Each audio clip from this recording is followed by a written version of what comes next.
Have you ever noticed how much we've all come to rely on GPS?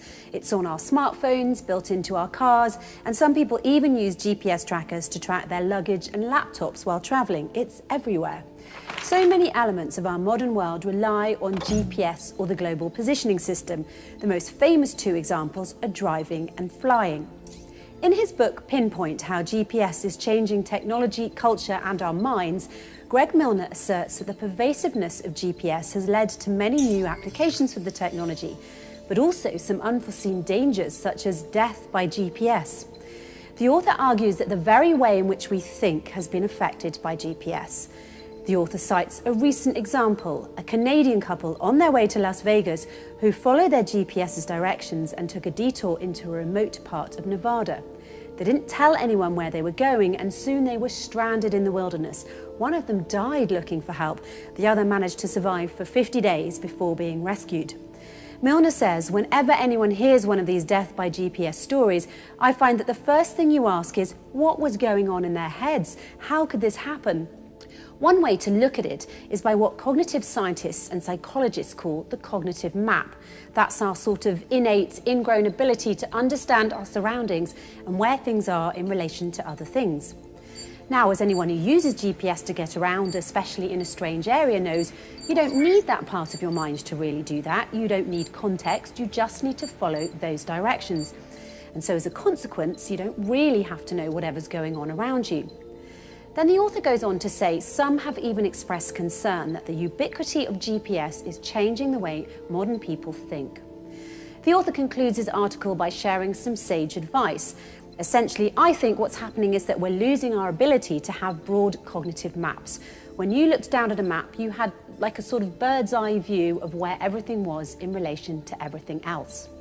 Now, as much as I agree that it's good advice to learn how to read a map instead of relying entirely on GPS, the author's advice is also peculiarly ironic.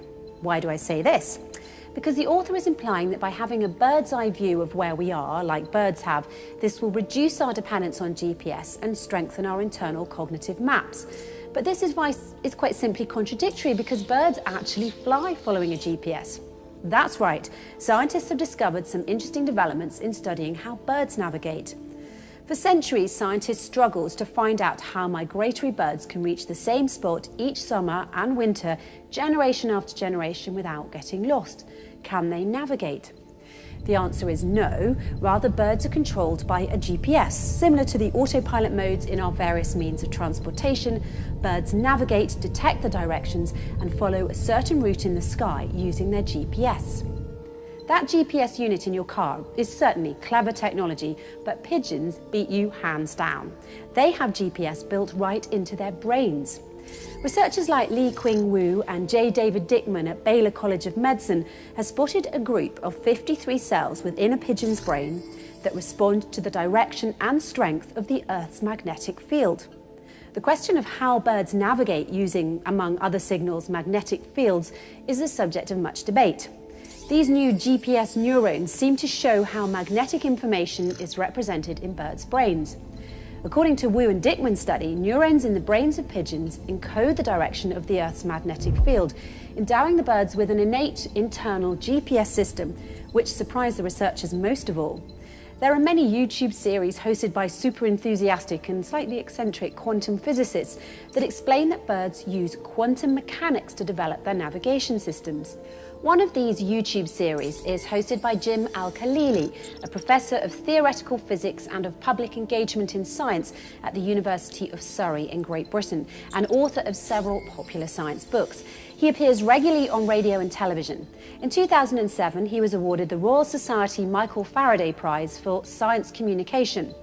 Professor Jim Al-Khalili spoke about one of these migratory birds, the European robin, and how this species may be relying on the quantum entanglement to develop its navigation systems.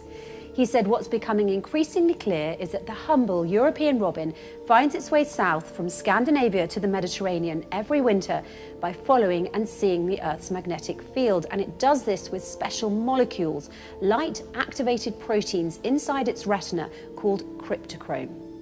In brief, Flying birds are not flying haphazardly. They are controlled by a built-in GPS, just like today's autopilot function, which is controlled by GPS as well.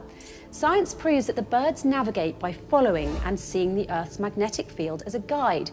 This means they know which way that magnetic field is pointing without a compass. So just as Greg Milner feared, when you follow a GPS, you are a follower being controlled by a machine. Despite the fact that you have a mind, you are usually choosing not to use it. Birds likewise, due to their built-in GPS, are controlled and are not flying on their own. This was a surprising discovery for scientists and physicists. But you know what's even more surprising?